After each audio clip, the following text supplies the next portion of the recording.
Ассалаумағалейкум, құрметті қазақ ет арнасының көрермендері, құрметті барша YouTube сүйер қауым.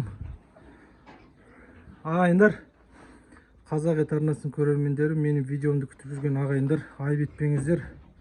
Бүгін бір видеоны түсірудің сәті келіп қалыпты.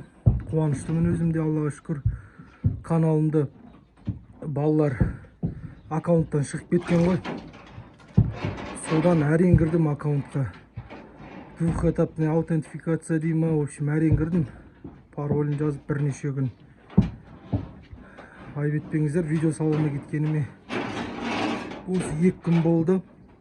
Каналымды восстановить еттім. Енді сол видео түсіретін сәт бүгін келіп қапты енді. Қалдарыңыз қалай, дендеріңіз сол ма?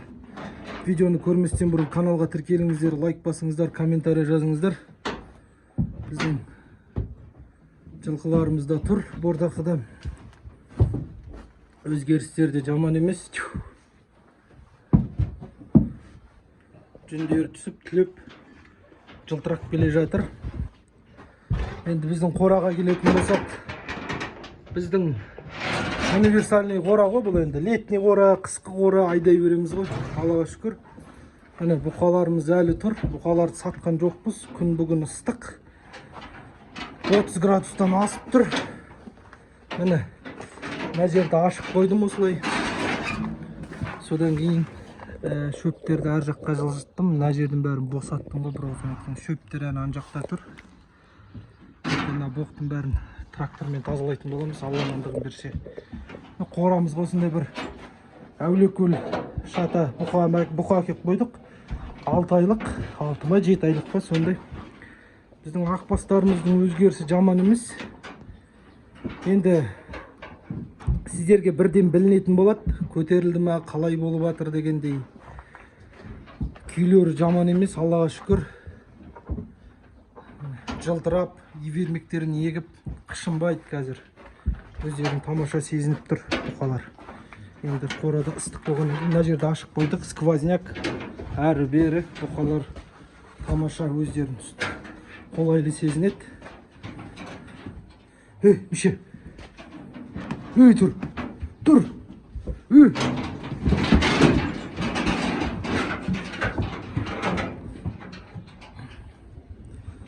Біздің бучоктарымыз. Бағалай кетіңіздер. Өзгеріс бар ма? Қалай өзгеріп жатыр? Мише. Боқтары сұйық. Тышқақтатып тұр.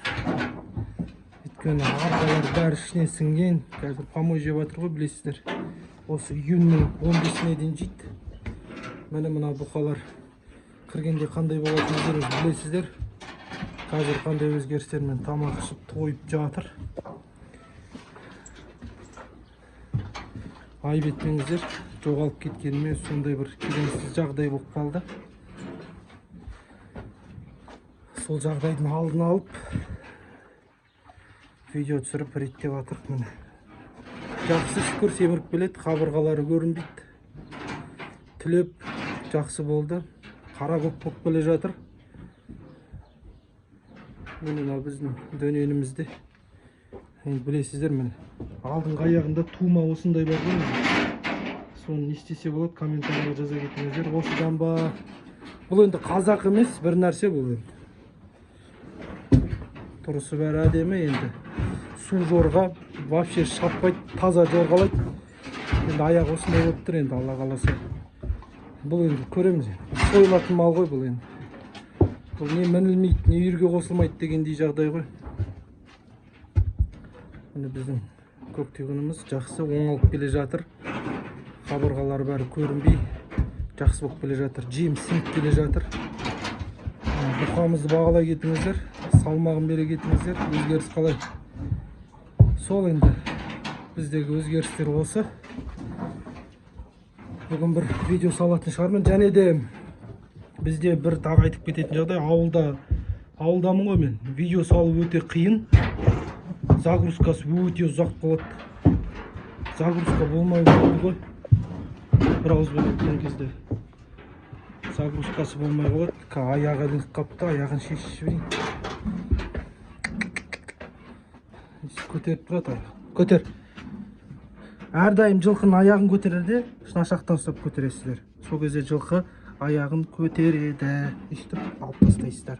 Артқы аяқ болсын, алдыңғы аяқ болсын, жылқыны осы шынашақ дейді ғой, шаш тұрған жер. Міне, содан ұстап көтерсеңіздер жылқы аяғын көтереді. Ал бұқа көтермейді. Бұлар наоборот тебеді. Тұрғандарына 2 ай болып келе жатыр. Әлі бірақ 2 ай болған жоқ. 2 ай болуына әлі бір 15 күн дей ма? Сондай уақыт бар әлі. Ұмытып қалдым мен қашан кіргеніне. Бір әлі 2 ай болған жоқ. Наларға нағанда 2 ай болған жоқ еді. Полторашка ғой, полторашка. Жақсы, жаман емес. Енді ағайындар, ұзақ видео салмай-ақ қояйын. Осы бір 7-8 минуттық видео. Осы видеоны салып қояйын, сосын Алла нәсіп етсе тағы да видео салам ғой. Бүгін күн ыстық дегенде кішкене видео түсіруге де бір көңіл күй болмай тұр. Ауа райы ыстық, сіздер үшін қораға шығып видео түсіріп қояйын деп. Міне, боғын қарай қойыңыздар. Жем сіңген малдың боғы осындай болады міне. Көрдіңіздер ме? Ішіне жем сіңген малдың боғы осындай болады. Андай қою түсіп тұр. Немесе слишком сұйық түсіп тұр деген ондай болмайды міне. Жем сіңген малдың боғы осындай болады. Ол дегеніміз бұқа жақсы семіріп, оңалып өзгеріп келе жатыр деген сөз. Осы құрметті көрермендер, сұрақтарыңыз болса қойыңыздар. Жоғалып кеткенім үшін айып етпеңіздер, тағы да кешірім сұраймын. Аккаунтымнан шығып кетіпті, телефоннан әрең кірдім. Мынау Әулиекөл Шатыс бұқасында әкеп қойғаныма бір 2 аптадай ма? Сондай уақыт болды, 1,5 апта ма? Сондай болды. Әппақ болып келген, қазір қап-қара саным бәрі. Боқ болып тұр. Мыналарға ивермек ектім. Алла нәсіп етсе, екінші қайтара ивермек егем. Бүгін кешке егетін шығармыз. Қалай ивермек ектім, содан қышынбайды ғой бұқалар. Мүлдем қышынбайды ғой. Ивермектің әсері жақсы екен. Ивермектің әсері жақсы. Мына жерді бүгін ашып қойдым міне. Тамаша бұқаларға. Ауа кіріп тұрады. Мынаны алсам, күн түсіп, мазасы кетеді бұқалардың. Бұны алған жоқпын, бұны алып та керек емес. Астын алсам болды ғой, сквозняк болып тұрады. Мына жердің терезесін алып тастадым, ашып тастадым, сквозняк. Қора жаман емес, салқын жақсы. Көлеңке ыстық емес. Енді бұлай нормаль бұқалар өздерін жақсы сезініп тұр. Қатты ентігіп, бір теңден болып тұрған жоқ. Астаулары бос. Алдарында тамақтарын бәрін жек қояды. Түк қалдырмайды ғой. Түк қалдырмайды, жек қояды. Кешке салғанымды күтіп тұрады. Сосын алыңыз кешке суарып, жемдерін салып, атқоттарын беріп, картошка, морковь, свекло жақсы көмек беріп жатыр. Қан айналымдары да, бұқалардың өзгерісті де, бойларының өсуіне де солардың витаминдары жақсы көмек беріп жатыр. Оларға бір ешқандай бір витамин егіп, тамақтарына бір аппетитін ашатын ештеме қосып керек емес.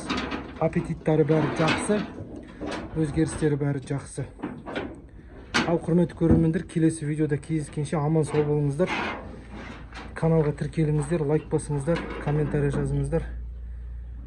Тағы да айып етпеңіздер. Сұрақтарыңыз болса қойыңыздар. Аман сау болыңыздар.